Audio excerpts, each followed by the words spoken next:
Mission good evening. T T T 2025 मध्ये आपल्या सर्वांचं स्वागत. दुसरं सत्र आजचं मानसशास्त्राचं पूनम मोराळे मॅडम घेत आहेत. डॉक्टर पूनम मोराळे मॅडमना विनंती करतो की त्यांनी त्यांचं आजचं सेशन सुरू करावं. पूनम मॅडम. हा yes sir. Good evening all of you. मागच्या सेशन मध्ये जे काही क्वेश्चन आन्सरची प्रॅक्टिस आपण केली होती त्याचा नक्कीच तुमच्या अभ्यासाला उपयोग झाला असेल.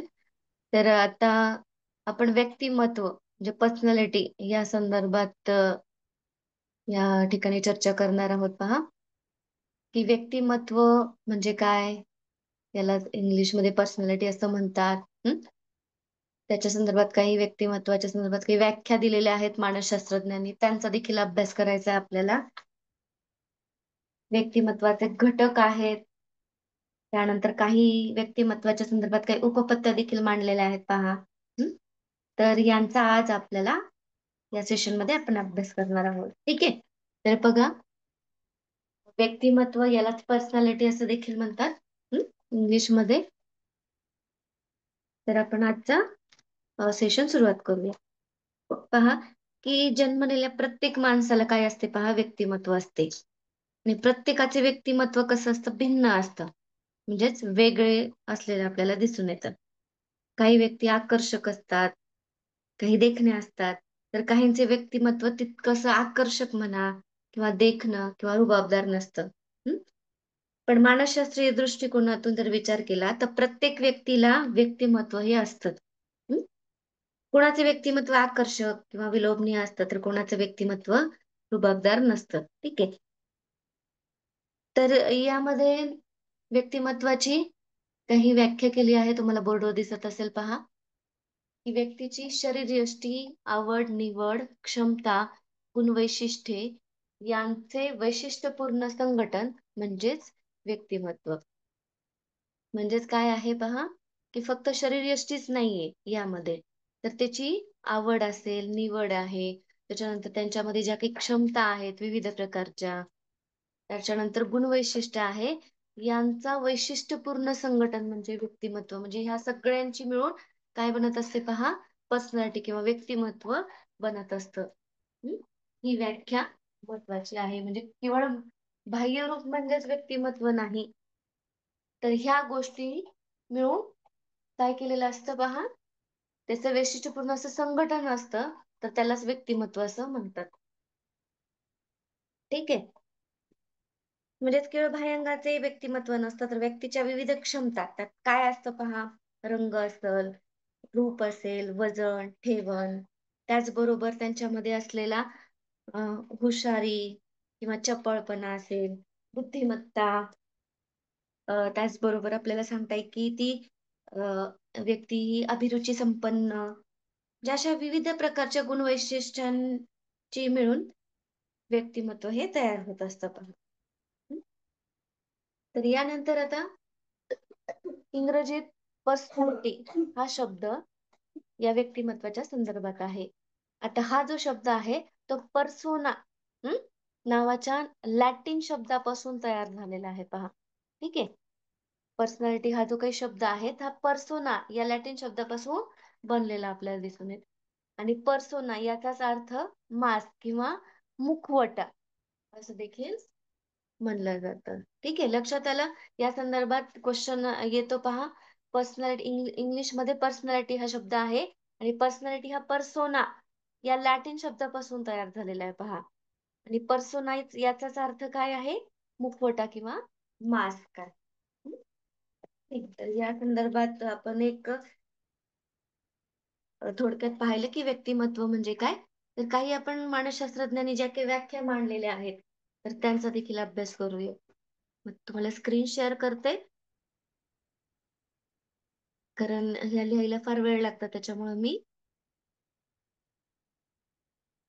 त्याचं पीडीएफ बनवलेलं आहे.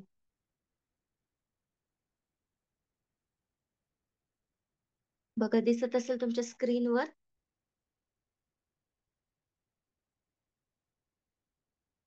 यामध्ये विविध मानसशास्त्रज्ञांनी व्यक्तिमत्वासंदर्भात व्याख्या केलेल्या आहेत पहा. ठीक आहे. ट्रॅक्सलर यांच्या मते व्यक्तिमत्व म्हणजे काय? तर सामाजिक परिस्थितीत घडणाऱ्या व्यक्तीच्या वर्तनाची गोळाबेरीज होय. हं? ट्रॅक्सलर यांचं म्हणणं आहे पहा. तर अशा काही डेफिनेशन विचारल्या जातात आणि ते कोणी लिहिली आहे? ते देखील विचारलं जातं पहा. ठीक आहे. त्याच्यानंतर नेक्स्ट आहे गार्डन आल्पोर्ट यांनी व्याख्या दिलेली आहे व्यक्तिमत्त्वाच्या संदर्भामध्ये, की व्यक्तिमत्व म्हणजे काय? तर स्वतःच्या परिसराशी व्यक्तीचे जे वैशिष्ट्यपूर्ण समायोजन होत असते, त्याला कारणीभूत असणारी व वर्तनाला चालना देणारी शारीरिक व मानसिक यंत्रणांची गतिशील संघटना होय. ठीक आहे. गार्डन आल्पोर्ट यांनी या संदर्भात सांगितलेलं आहे पहा. नेक्स्ट पाहूया.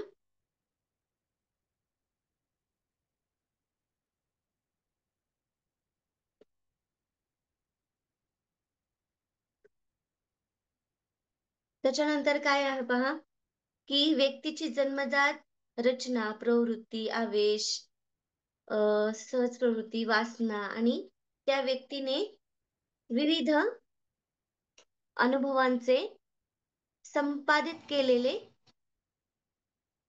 बघा, संपादित केलेले प्रवृत्तीची मांडणी हं, यांची गोळाबेरीज म्हणजेच व्यक्तिमत्व होय. काय सांगितलेलं आहे पहा, व्यक्तीची जी काही जन्मजात आहे, हं, ठीक आहे. जी काही रचना आहे किंवा प्रवृत्ती आहे, आवेश आहे, यांची मांडणी आणि त्यांची गोळाबेरीज म्हणजेच व्यक्तिमत्व होय. ठीक आहे. मॉर्टन प्रिन्स यांनी ही व्याख्या सांगितलेली आहे. त्याच्यानंतर वुडवर्थ यांची व्याख्या आहे पहा. व्यक्तीचे विचार आणि आविष्कार, अभिवृत्ती, अभिरुची, कार्य करण्याची पद्धती व जीवनावश्यक विषयक तत्वज्ञान यात व्यक्त झालेले व्यक्तीचे वर्तनाचे समुच्चयात्मक स्वरूप म्हणजेच व्यक्तिमत्व होय. वुडवर्थ यांनी दिलेली व्याख्या आहे ही. हं? जे काही व्यक्तीचे विचार आहेत, त्यांचे आविष्कार आहेत, अभिवृत्ती, अभिरुची म्हणजे सांगितलं होतं, की केवळ बाह्य रूप म्हणजेच व्यक्तिमत्व नाही, तर ते एक पार्ट आहे आणि त्याच्यामध्ये व्यक्तीमध्ये ज्या काही असलेल्या क्षमता आहेत पहा, हो ना? म्हणजे विचार करण्याची क्षमता आहे किंवा अभिवृत्ती आहेत, तिची अभिरुची आहे किंवा जीवनावश्यक तत्वज्ञान आहे. यात व्यक्त झालेल्या व्यक्तींचे वर्तनात्मक समूहाचे स्वरूप म्हणजेच व्यक्तिमत्व होय पहा. किती डिटेलमध्ये सांगितले. त्याच्यानंतर जोन्स यांची व्याख्या आहे पहा. व्यक्तिमत्व म्हणजे व्यक्तीचे दिसणे, व्यक्तीचा पोशाख, व्यक्तीचे चालणे, बोलणे, व्यक्तीच्या कृती आणि कौशल्य आणि व्यक्तीचे आरोग्य होय. पहा, आरोग्य देखील महत्वाचं आहे. व्यक्तीचं त्याद्वारेच जे काही व्यक्तिमत्व आहे, तर ते काय होत असतं?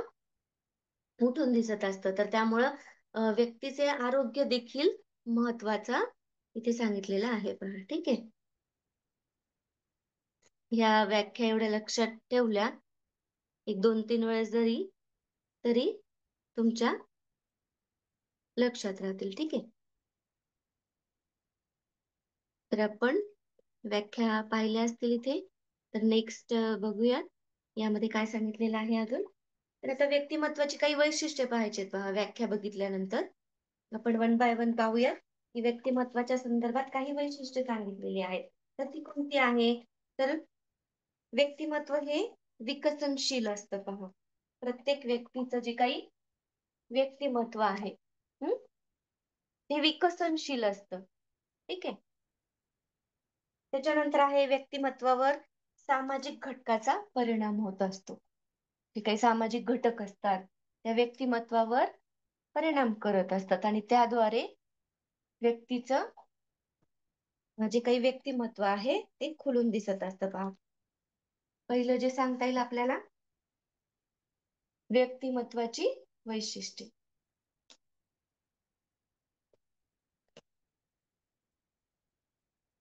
व्यक्तिमत्वाची वैशिष्ट्ये. काय सांगताय की विकसनशील असते. ठीक आहे, व्यक्तिमत्व कसं असतं? विकसनशील. म्हणजेच यामध्ये सतत विकास होत असतो व्यक्तिमत्वाचा. त्याच्यानंतर नेक्स्ट आपल्याला सांगतायत की सामाजिक घटकाचा परिणाम होतो. सामाजिक घटकाचा परिणाम हा व्यक्तिमत्व विकासामध्ये होत असतो. म्हणजे काही समाजामध्ये जे काही घटक असतात तर त्यावर व्यक्तिमत्वाचा परिणाम होतो. त्याच्यानंतर अनुवंश आणि परिवेश. हं? अनुवंश आणि परिवेश यांचा देखील व्यक्तिमत्वामध्ये समावेश असतो. हं? जे काही गुणदोष आपल्याला अनुवंशाद्वारे प्राप्त झालेले असतात आणि परिवेश म्हणजे जे काही आपण परिस्थितीमधून जे काही शिकत आलेलो असतो, संस्कृती असतील, मूल्य असतील, हं? तर त्यामुळं आपलं जे काही व्यक्तिमत्वावर परिणाम होत असतो. नेक्स्ट आहे पहा, व्यक्तिमत्वाचे वर्णन आणि मापन करता येतं. वर्णन आणि मापन करता येतं पहा. ठीक आहे. मापन करता येतं पर्सनॅलिटीचं. त्याच्यानंतर नेक्स्ट आहे पहा, व्यक्तिमत्वात विविध प्रकारचे गुण एकत्रित येतात. व्यक्तिमत्वात विविध गुण एकत्रित येतात. ठीक आहे. तर ही व्यक्तिमत्वाची आपल्याला काय सांगता येतं पहा, वैशिष्ट्य सांगता येतात. त्याच बरोबर शालेय वातावरणाचा देखील व्यक्तिमत्वावर परिणाम होतो. हं? शालेय वातावरणाचा परिणाम, वातावरणाचा परिणाम होत असतो व्यक्तिमत्वावर. म्हणजे जी काही शाळेमध्ये शिकवलेलं जात असतं आपल्याला, तर त्याचा जे काही मूल्य असतील किंवा जे काही संस्कार असतील, नीतिमूल्य असतील किंवा जे काही शिक्षण दिलं असतं शालेय जीवनामध्ये, त्याचा व्यक्तिमत्वावर परिणाम होतो किंवा व्यक्ती विकास होत असतो. त्याच पद्धतीने महत्वाचं आहे की व्यक्तिमत्व स्थिर नसून गतिमान आहे. कसं आहे व्यक्तिमत्व? स्थिर नाहीये. ठीक आहे. दिसतंय हे खाली लिहिलेलं? व्यक्तिमत्व स्थिर नसतं. व्यक्तिमत्व स्थिर स्वरूपाचं नसतं पहा, तर गतिमानशील असतं ते. गतिमान असते. तर ही जी आहे, तर या व्यक्तिमत्वासंदर्भात काही वैशिष्ट्ये आपल्याला सांगता येतात. त्याच्यानंतर महत्वाचं आहे पहा, की संतुलित व्यक्तिमत्वाची ओळख. जे एखाद्याचं व्यक्तिमत्व संतुलित आहे की नाही हे कसं ओळखायचं? त्या संदर्भात आपल्याला इथे चर्चा करायची आहे. तर पहिलं जे काही आहे पहा, हे लक्षात आलंय सगळ्यांना व्यक्तिमत्वाची वैशिष्ट्ये? सोपं आहे, काहीच त्याच्यामध्ये अवघड असं काहीच नाहीये. हं? लक्षात असू द्या हे. त्याच्यानंतर नेक्स्ट आहे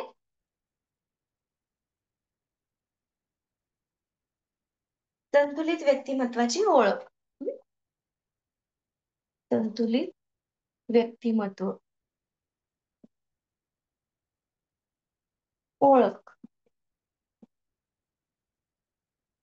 याच्या विरुद्ध असंतुलित व्यक्तिमत्व असतं. ठीक आहे. जे त्याला ॲबनॉर्मल बिहेवियर म्हणतात. हे नॉर्मल आहे संतुलित व्यक्तिमत्व. तर याच्यामध्ये काय आहे पहा, चांगली शारीरिक ठेवण आहे. ठीक आहे. चांगली शारीरिक ठेवण हे पर्सनॅलिटीचा महत्वाचा घटक आहे पहा. त्याच्यानंतर भावनिक स्थिरता. भावनिक स्थिरता अस्थिर असायला नकोय. त्याची जी काही भावनिक स्थिरता असली पाहिजे जीवनामध्ये. जर अस्थिर माणूस असेल तर त्याची पर्सनॅलिटी त्याच्यावर परिणाम होत असतो. तर त्याच्यामुळे भावनिक स्थिरता असेल तर त्याचं व्यक्तिमत्व हे संतुलित असतं असं म्हणता येतं आपल्याला. नेक्स्ट आहे बौद्धिक क्षमता. जी काही बौद्धिक क्षमता त्याला लाभलेली आहे, जे तो काय IQ लेवल आहे त्याचा, ते देखील महत्वाचं आहे. त्यावरून देखील आपल्याला सांगता येतं की त्याचं व्यक्तिमत्व चा विकास झालेला आहे. उच्च स्तरातील समायोजन, उच्च स्तरातील समायोजन. समायोजन म्हणजे काय? ऍडजस्टमेंट हा फार महत्वाचा आहे. नवीन परिस्थितीमध्ये जेव्हा आपण ऍडजस्ट करत असतो, हम्म, तर त्याला किंवा समायोजन साधण्याची क्षमता त्याला असली पाहिजे, तरच त्याचं व्यक्तिमत्व हे संतुलित आहे असं म्हणता येतं आपल्याला. तर या ठिकाणी परत चांगले त्याचं दिग्दर्शन असलं पाहिजे. चांगलं काय पाहिजे? दिग्दर्शन. तर हे संतुलित व्यक्तिमत्वाची ओळख असलेल्या ही वैशिष्ट्य आपल्याला सांगता येतात. ठीक आहे. यानंतर नेक्स्ट आपण बघूया की व्यक्तिमत्वाच्या संदर्भात काही उपपत्त्या देखील मांडलेल्या आहेत पहा, त्यांचा देखील आपल्याला अभ्यास करायचा आहे. त्याआधी पहा, आता व्यक्तिमत्वावर परिणाम करणारे घटक देखील आपण बघूया. म्हणजे जे काही व्यक्तिमत्व आपलं असतं, तर त्या व्यक्तिमत्वावर परिणाम करणारे घटक कोणते आहेत?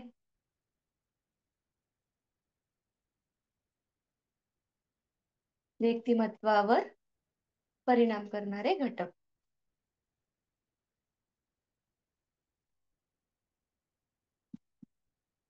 परिणाम करणारे घटक. ठीक आहे.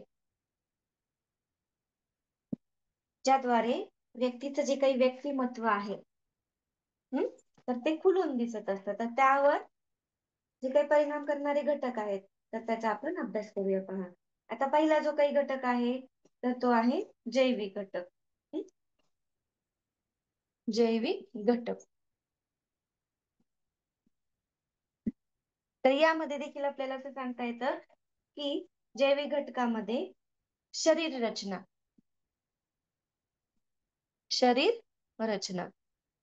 व्यक्तीची जी काही शरीर रचना आहे किंवा शरीराची ठेवण आहे, त्याच पद्धतीने रंग असेल, त्यांची उंची आहे, वजन आहे, या सर्वांचा परिणाम हा व्यक्तीच्या व्यक्तिमत्वावर होत असतो. म्हणजे एकंदरीत त्याची जी काही रचना असते, समजा एखादा जाड असेल किंवा उंच आहे, धिप्पाड आहे, तर त्यावरून देखील आपण काय म्हणू शकतो की त्याची जी काही पर्सनॅलिटी आहे त्यावर परिणाम करत असते पहा. म्हणजे शरीर रचना, व्यक्तीची जी काही शरीर रचना आहे त्यावर त्या व्यक्तीचं व्यक्तिमत्व घडत असतं पहा.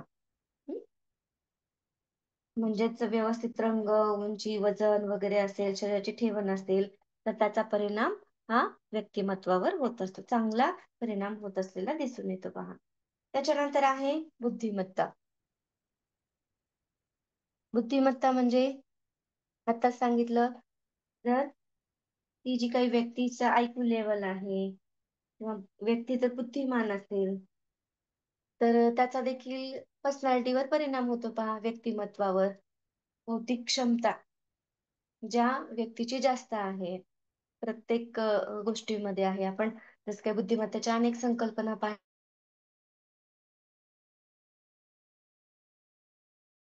घटक आहे, तो व्यक्तीच्या पर्सनॅलिटीवर परिणाम करू शकतो. जर कमी बुद्धिमत्तेचा असेल तरी देखील त्याचा चांगला परिणाम होत नाही, परंतु उच्च बुद्धिमत्ता असेल किंवा सृजनशील असेल, नवीन नवीन शोध लावत असेल, तर त्याचा देखील परिणाम आपल्या व्यक्तिमत्वावर होत असतं. म्हणजे व्यक्तिमत्व आहे तर ते काय होतं, परिणाम होत असलेला आपल्याला दिसून येतो. त्यामुळं बुद्धिमत्ता हा घटक आपल्याला इथं सांगता येतं बघा. म्हणजेच नवीन परिस्थितीशी जुळवून घेता आलं पाहिजे, नव्या वातावरणाशी. तर त्याद्वारे व्यक्तीची जी काही पर्सनॅलिटी आहे ती आपल्याला सांगता येते पहा. त्याच्यानंतर अंतःस्रावी ग्रंथी. अंतःस्रावी ग्रंथी यांचा देखील व्यक्तीच्या पर्सनॅलिटीमध्ये फार परिणाम होत असतो पहा. आता ज्या काही ग्रंथी आहेत पहा, मस्तिष्क ग्रंथी असेल, कंठस्थ असेल, वृकस्थ ग्रंथी आहे, जनन ग्रंथी, थायमस ग्रंथी, ह्या काय आहेत? ग्रंथी आहेत. आणि त्यांचं काय होतं की स्त्राव स्रवला जातो. ठीक आहे. तर त्यामुळं व्यक्तीच्या शारीरिक असेल किंवा मानसिक असेल विकासावर परिणाम होत असतो पहा. म्हणजे जर या ग्रंथीमध्ये जे काही स्त्राव स्रवले जातात, तर त्याचा जर कमी किंवा जास्त परिणाम झाला, तर त्यामुळे देखील अ, त्या व्यक्तिमत्वावर परिणाम दिसून येतो पहा. आता उदाहरणार्थ सांगायचं झालं की कंठस्थ ग्रंथी आहे. त्याच्यातून जर अ, जे काही स्त्राव स्रावले जातात, तर त्याचे प्रमाण जर वाढलं असेल, तर व्यक्तीचं जे काही वर्तन आहे, तर ते अस्थिर स्वरूपाचं असतं. म्हणजे जर कमी जास्त एखादा स्त्राव झाला, तर त्याला मानसिक अ, म्हणजे आजार देखील होऊ शकतात पहा. तर त्यामुळे हे अंतःस्रावी ग्रंथीचं देखील या व्यक्तिमत्वावर परिणाम होत असलेला आपल्याला दिसून येतं. म्हणजेच जे काही स्त्राव आहेत, तर ते त्याचं प्रमाण कमी पण नको व्हायला आणि जास्त पण नको व्हायला. हं, ठीक आहे. तर त्यामुळे किंवा एखाद्या वेळेस काय होतं, की एखाद्या व्यक्तीला खूप जास्त राग येतो. तर त्यामुळे देखील त्याच्या व्यक्तिमत्त्वावर परिणाम होत असतो. ठीक आहे. तर त्या अंतःस्रावी ग्रंथीच्या इम्बॅलन्स जर झालं, त्या जे काही स्त्राव स्रवणार आहे, तर त्यामुळं मानसिकतेवर परिणाम होतो आणि त्याचबरोबर मग व्यक्तिमत्त्वावर देखील परिणाम होत असलेला आपल्याला दिसून येतो पहा. अनेक मानसिक आजार आहेत, तर ते ज्या काही ग्रंथी आहेत पहा, त्यांचं जे काही स्त्राव स्रवलं जातं, त्यांचं इम्बॅलन्स झालं, केमिकलमध्ये इम्बॅलन्स झालं, हं, तर त्यामुळे देखील मानसिक अ, आरोग्य आहे, त्याच्यावर परिणाम होत असतो. त्याच्यानंतर पहा, नेक्स्ट आहे जैविक घटक, त्याच्यानंतर परिसीय घटक.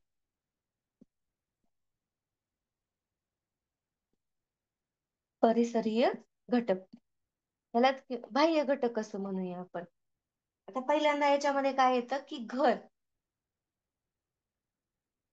नेक्स्ट आहे पहा, शेजारी किंवा मित्र. शेजारी कि किंवा मित्र. त्याच्यानंतर आहे पहा, शाळा.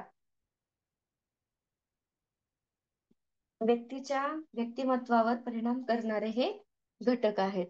त्याच्यानंतर आहे पहा, सामाजिक वातावरण. सामाजिक वातावरण. तर पहिलं आहे पहा, की घर. त्या घरासंदर्भात आपल्याला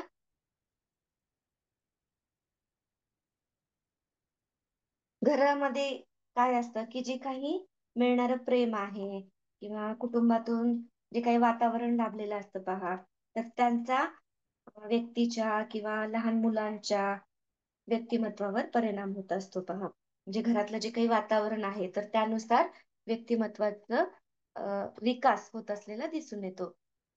म्हणजे घरातल्या वातावरणावर हे फार अवलंबून आहे व्यक्तिमत्व प्रत्येक व्यक्तीचं असेल. त्याच्यानंतर शेजारी असतील किंवा मित्र असतील, तर आपण असं म्हणतो की चांगले मित्र करणं फार आवश्यक आहे. हं? कारण त्याच्या सहवासाचा त्या व्यक्तीवर हा परिणाम चांगला किंवा वाईट परिणाम होत असतो. तर त्यामुळे चांगला मित्र असणं फार गरजेचं असतं. त्याला जे काही सवयी असतात, चांगल्या असतील, वाईट असतील, जर सोबत असेल, तर त्या सवयी त्या सोबतच्या व्यक्तीला लागू शकतात. हं. तर त्याच्यामुळं जो काही मित्र आहे किंवा मित्रपरिवार आहे, तर त्यांच्यावर व्यक्तिमत्त्वावर परिणाम होतो. त्याच पद्धतीने शेजारी. शेजाऱ्यांचा देखील आपल्या म्हणजे त्यांच्या सहवासाचा व्यक्तीच्या चारित्र्यावर किंवा गुणवत्तेवर परिणाम होत असतो पहा. ठीक आहे. नंतर नेक्स्ट आहे शाळा. घर झाल्यानंतर शाळा हा महत्त्वाचा घटक आहे. कारण ज्या काही गोष्टी मूल शिकत असतं ते घरानंतर शाळेमध्ये भरपूर गोष्टी शिकत असतात. म्हणजे जे काही संस्कार आहेत किंवा मुलांना अ, घडवण्याचं काम जे शाळा करते, तर त्यानुसार व्यक्तीचं व्यक्तिमत्व हे अ, दिसत असतं पहा. तर त्याच्यामुळे शाळेचा संबंध देखील महत्त्वाचा आहे व्यक्तिमत्व विकासावर. त्याच्यानंतर सामाजिक वातावरण आहे. जे काही त्याला सामाजिक वातावरण भेटलेलं आहे सभोवतालचं, त्याचा देखील चांगला वाईट त्याच्या व्यक्तिमत्त्वावर परिणाम होत असतो. म्हणजे जी काही संस्कृती असतील, मूल्य, परंपरा, श्रद्धा, चालीरीती या सगळ्यांचा परिणाम त्याच्यावर होत असतो. ठीक आहे. ही काही व्यक्तिमत्त्वावर परिणाम करणारे घटक आहेत पहा. लक्षात आले? एक जैविक घटक आणि परिसरीय घटक. परिसरीय घटक आहे हां, हे किंवा बाह्य घटक आणि याला आंतरिक घटक असं म्हणलं जातं. ठीक आहे, लक्षात आलं ह्या गोष्टी सगळ्यांना? इझी आहे, पण याच्यावर देखील क्वेश्चन विचारले जातात. त्याच्यामुळं हे सांगावं लागतं तुम्हाला. ठीक आहे. आता यामध्ये आपण काही उपपत्त्यांचा अभ्यास करणार आहोत.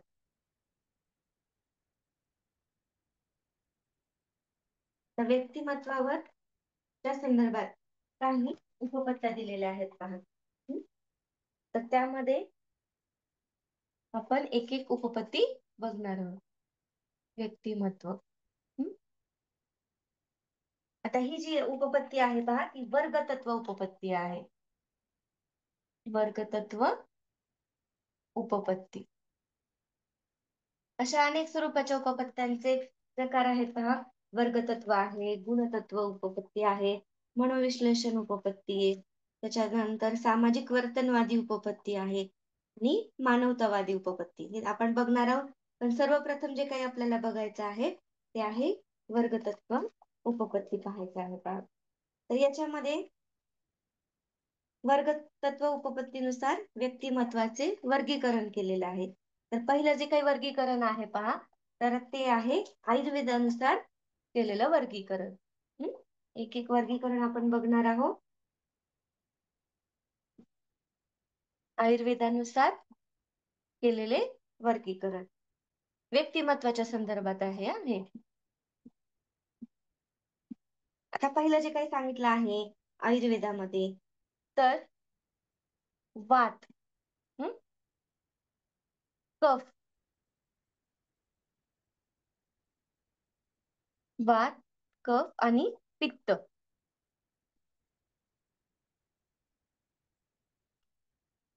तर यामध्ये सांगितलं आहे आयुर्वेदानुसार की व्यक्तिमत्वाचा जो काही स्वभाव आहे, हं? आणि प्रकृती आहे ते शरीरांच्या द्रव्यावर अवलंबून असते पहा. ठीक आहे. इथं जी काही पहिल्यांदा सांगितलेलं आहे पहा, वात प्रकृती जी काही आहे. तर अशा ज्या काही व्यक्ती म्हणजे त्याच्यावरून त्यांचे स्वभाव सांगितलेले आहेत. कसे आहेत? आता हे वात आहे प्रकृती. तर अशा ज्या काही व्यक्ती असतात पहा, तर त्या काय असतात पहा, चपळ असतात. हं? वात प्रकृती आहे. त्या ज्या व्यक्ती असतात, चपळ असतात, सृजनशील असतात त्या.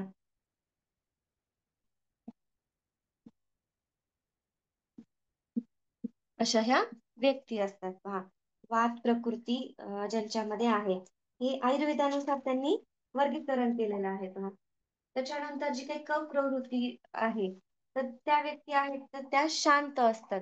हं? शांत त्यांचा जो काही स्वभाव असतो पहा, तर शांत असतात आणि सहनशील असतात त्या. त्या काय आहेत माहिती का? की आयुर्वेदानुसार त्यांनी वर्गीकरण केलेलं आहे. म्हणजे वात प्रकृतीचे माणसं, कफ प्रवृत्तीचे या पित्त प्रकृतीचे हे व्यक्तिमत्वाचे प्रकार सांगितलेले आहेत त्यांनी. म्हणजे ज्यांची वात प्रवृत्ती असते, ठीक आहे, त्या चपळ आणि सृजनशील असतात. कफ प्रकृतीचे असतात, शांत आणि सहनशील असतात पहा. त्याच्यानंतर पित्त प्रवृत्ती जी आहे, तर ते कसे असतात? त्यांची पित्त प्रकृती असते पहा, तर त्या बुद्धिमान असतात. म्हणजे हे व्यक्तिमत्वाचं त्यांनी वर्गीकरण केलं आहे. त्याच पद्धतीने आत्मविश्वास असतो त्यांना. आत्मविश्वास असतो अशा व्यक्तींमध्ये. परंतु यांना राग फार लवकर येतो. राग लवकर येतो.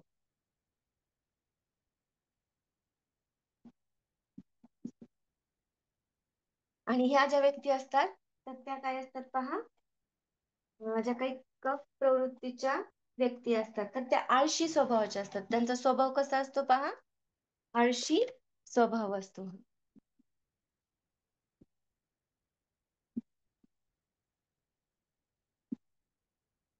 तर या संदर्भात जे काही आयुर्वेदानुसार वर्गीकरण केलं आहे व्यक्तिमत्वाचं. आता नेक्स्ट जे काही पाहणार आहोत पहा, तर ते आहे ग्रीक नुसार वर्गीकरण. म्हणजे हिपोक्रेट्स या मानसशास्त्रज्ञांनी काय केलेलं आहे की व्यक्तिमत्वाचं वर्गीकरण केलं. हे लक्षात आलं सगळ्यांना? आयुर्वेदानुसार काय केलं आहे, वर्गतत्व उत्पत्तीमध्ये व्यक्तिमत्वाचे वर्गीकरण केलंय. वात प्रकृती, कफ प्रकृती, पित्त प्रकृती. ठीक आहे. वात असलेल्या ज्या व्यक्ती असतात त्या चपळ आणि सृजनशील असतात. कफ प्रकृतीच्या व्यक्ती शांत, सहनशील असतात. आणि पित्त प्रकृतीच्या व्यक्ती बुद्धिमान आणि आत्मविश्वासू असतात. पण यांना राग फार लवकर येत असतो. हे लक्षात ठेवा फक्त. याच्यामध्ये येऊ शकतात क्वेश्चन. आता हिप्पोक्रेट्स याच्यामध्ये व्यक्तिमत्व कसं आहे त्यांनी सांगितलेलं आहे पहा. ठीक आहे, तर ते आपण आता बघूया की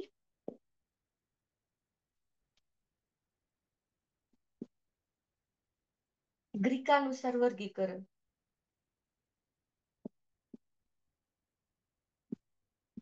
किंवा हिप्पोक्रेट्स यांनी जे काही वर्गीकरण केलेलं आहे पहा. हिप्पोक्रेटिस तर यांनी काय सांगितलेलं आहे त्याच्यामध्ये की जे काही आपलं व्यक्तिमत्व आहे तर ते कोणत्या तत्वानुसार आहे पहा. तर ते आहे रक्त, पित्त, कफ आणि कृष्ण पित्त. या संदर्भात त्यांनी वर्गीकरण केलेलं आहे पहा. कुठलं आहे? रक्त. नेक्स्ट आहे पित्त. थर्ड आहे कफ. आणि फोर्थ आहे कृष्ण पित्त.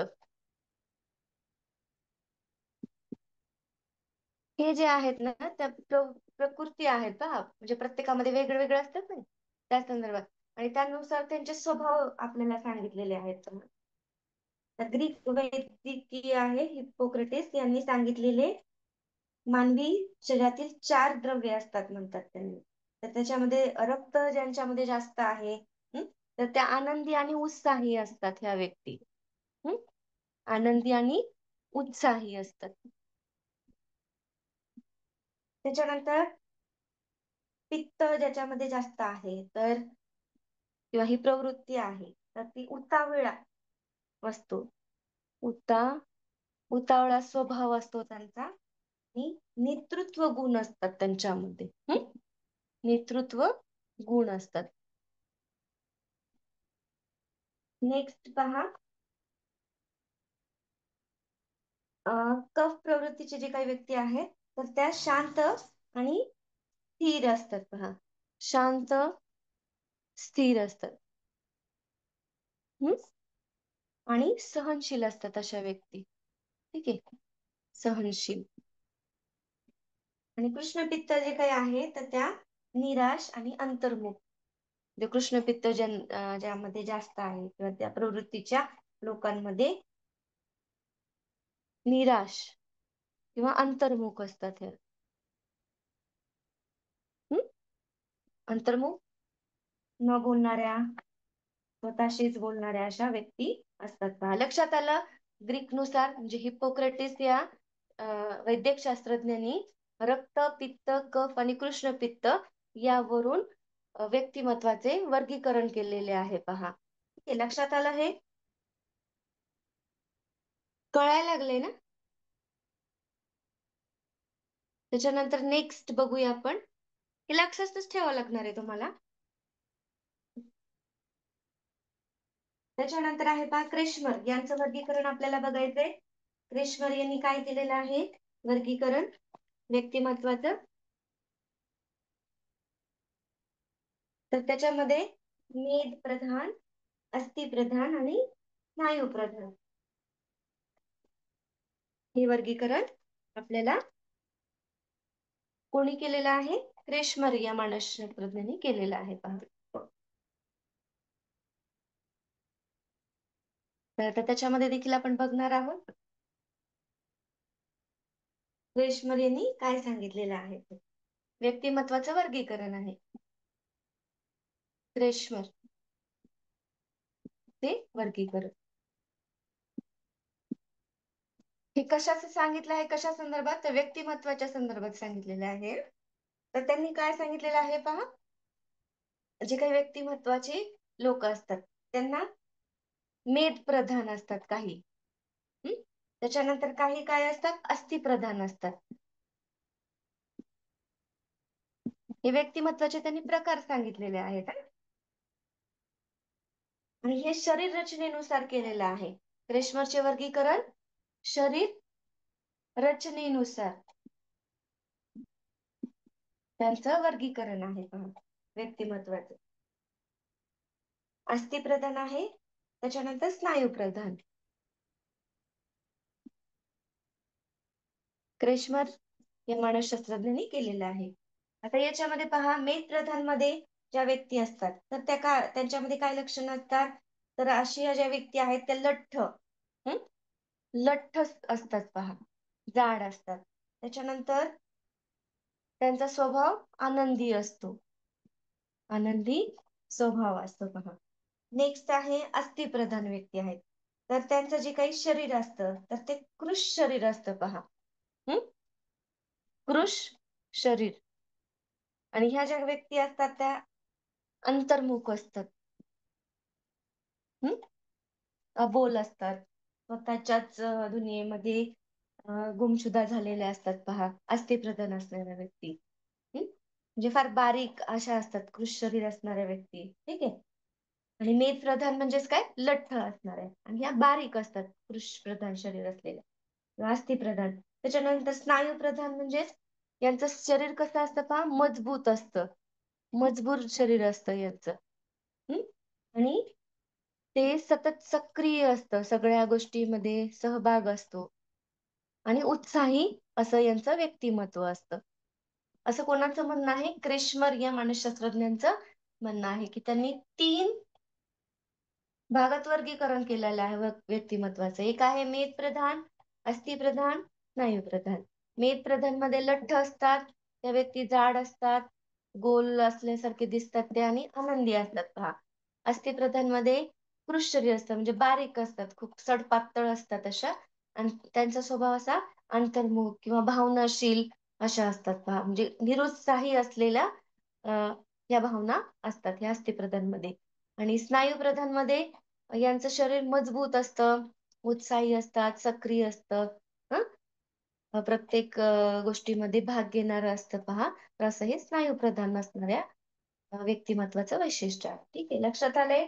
त्याच्यानंतर शेल्डनचं वर्गीकरण बघूया आपण, आणि नंतर मग स्टॉप करूया.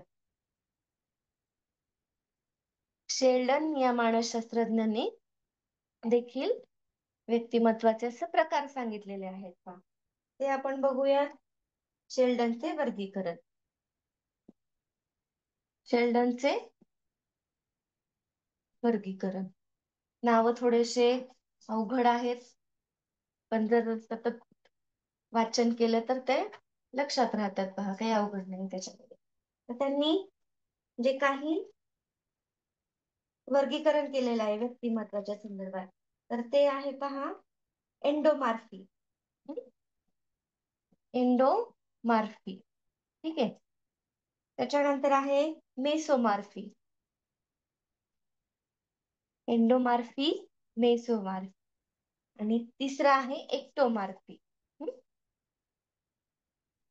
या संदर्भात त्यांनी व्यक्तिमत्वाचं वर्गीकरण केलेलं आहे पहा. तर याच्यामध्ये कोणती लक्षणं आहेत, इंडोमार्फी असणाऱ्या जे काही व्यक्ती आहेत तर त्या कशा असतात पहा, लठ्ठ असतात, जाड असतात त्या, आणि त्या समाजप्रिय असतात किंवा समाजशील असतात, समाजशील असतात पहा, हसतमुख असतात. एंडोमार्फी असणाऱ्या व्यक्तीमध्ये ही लक्षणं आढळून येतात. मेसोमार्फी मध्ये या मजबूत असतात पहा. मेसोमार्फी मजबूत बांध्याच्या असतात, साहसी असतात, आणि त्यांच्यामधला जो काही आत्मविश्वास आहे तो देखील जास्त असतो पहा, आत्मविश्वास असतो यांच्यामध्ये. ठीक आहे. नेक्स्ट आहे एक्टोमार्फी. त्या कृश पद्धतीचं यांचं शरीर असतं पहा. त्याच्यानंतर या चिंतनशील असतात आणि खूप आक्रमक असतात पहा. कृश शरीर, त्याच्यानंतर चिंतनशील असतात अशा व्यक्ती, आणि अंतर्मुख असतात.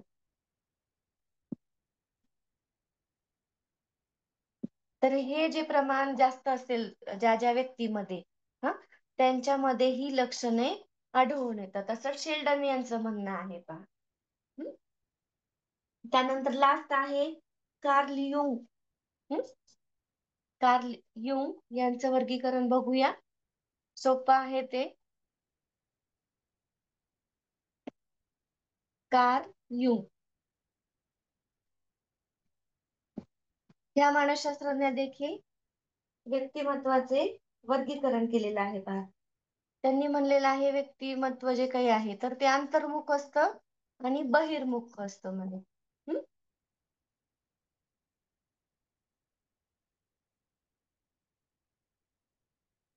अंतर्मुख आणि बहिर्मुख. ठीक आहे.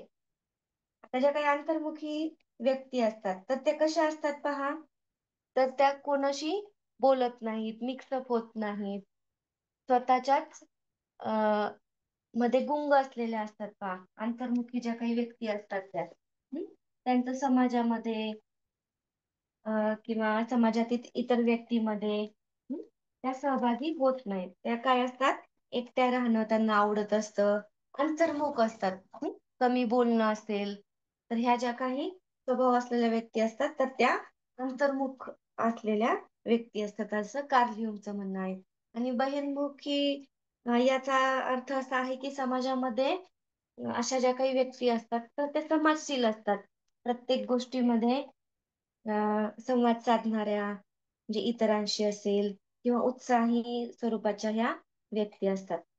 म्हणजे अंतर्मुख ज्या काही व्यक्तिमत्व आहेत तर ते काय आहे पहा, एकांतप्रिय आपल्याला सांगता येतं.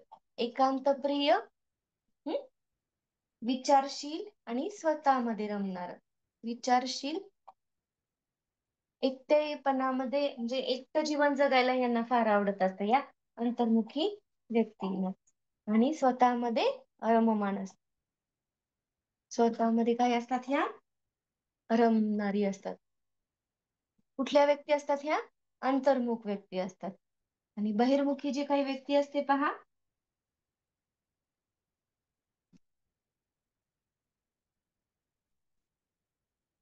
तर त्या कशा असतात पहा, की सामाजिक असतात. त्याच्यानंतर उत्साही असतात. नेक्स्ट आहे इतरांशी संवाद साधायला खूप आवडतं त्यांना, संवाद साधणारी असतात. ही बहिर्मुखी व्यक्तीचे लक्षण असलेले आपल्याला दिसून असतात. कार्ल युंग यांनी हे व्यक्तिमत्वाच्या संदर्भात 2 प्रकार सांगितलेले आहे. ठीक आहे, लक्षात आलंय सगळ्यांना? यामध्ये काही अडचण?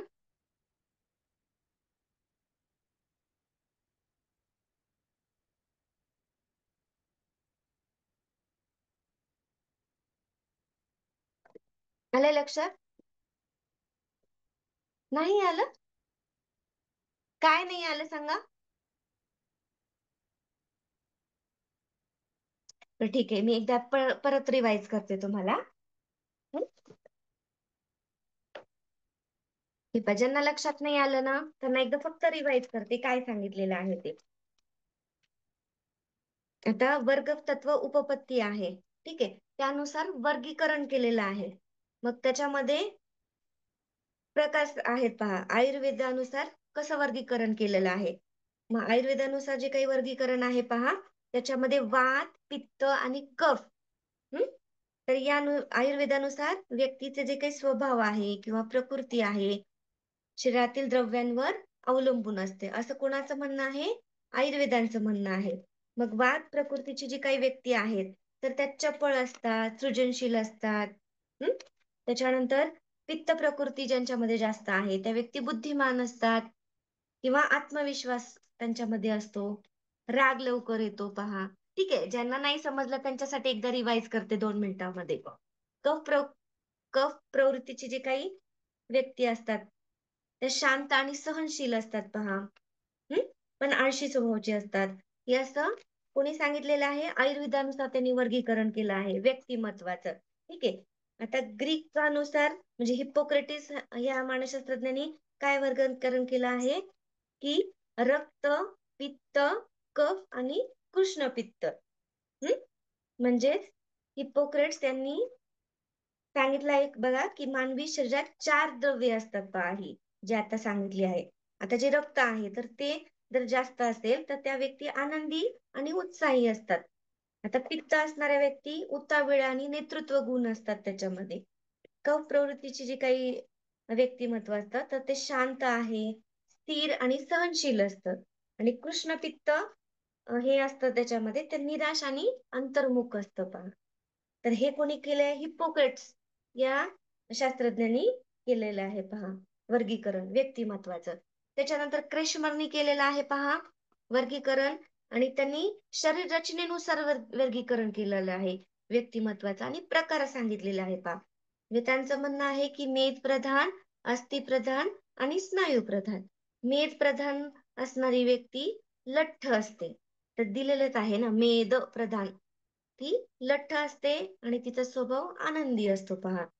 अस्थिप्रधान म्हणजे ज्याचं जे काही शरीर आहे तर ते खूप बारीक असलेलं, कृश असलेलं, किंवा हडकुळा ज्याला आपण म्हणूया, अशा व्यक्ती असतात आणि त्या अंतर्मुख असतात आणि भावनाशील असतात पहा. हं? असं क्रेशमर यांचं सांगितलेलं आहे. आणि स्नायूप्रधान ज्या व्यक्ती आहेत त्यांचं शरीर मजबूत असतं, त्या सक्रिय असतात आणि उत्साही असतात पहा. ठीक आहे.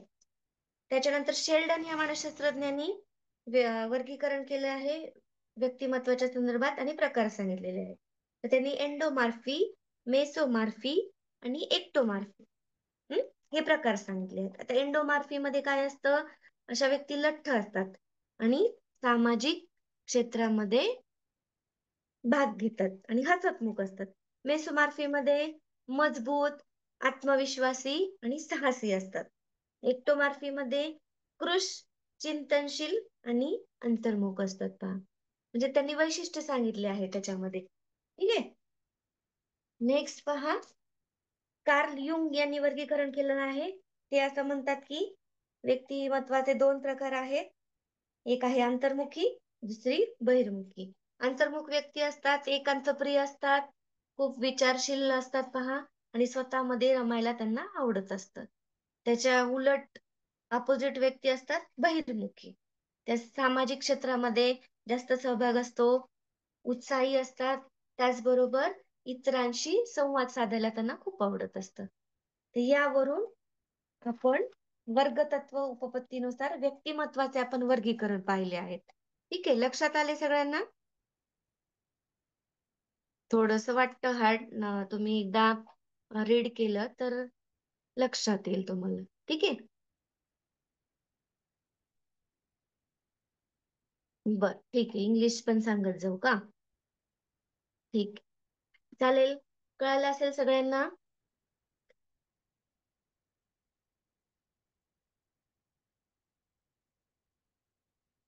नेक्स्ट सेशन मध्ये आपण जे काही पुढचा लेसन आहे त्या संदर्भात चर्चा करूया, किंवा या संदर्भात काही क्वेश्चन घेऊयात आपण. म्हणजे काय होईल तुम्हाला, नाव थोडस अवघड आहेत, बाकी काही नाही. पण आपण क्वेश्चन जर घेतले ना तर तुमच्या लक्षात राहतील अजून. तुम्हाला मी अनम्यूट केलंय सगळ्यांना. ठीक आहे. तर पुढच्या सेशन मध्ये याचे क्वेश्चन आन्सरचा आपण अभ्यास करूया. ठीक आहे. चला, good night everyone. Good night ma'am. Good night, night ma'am. Good night. madam. Thank you so much.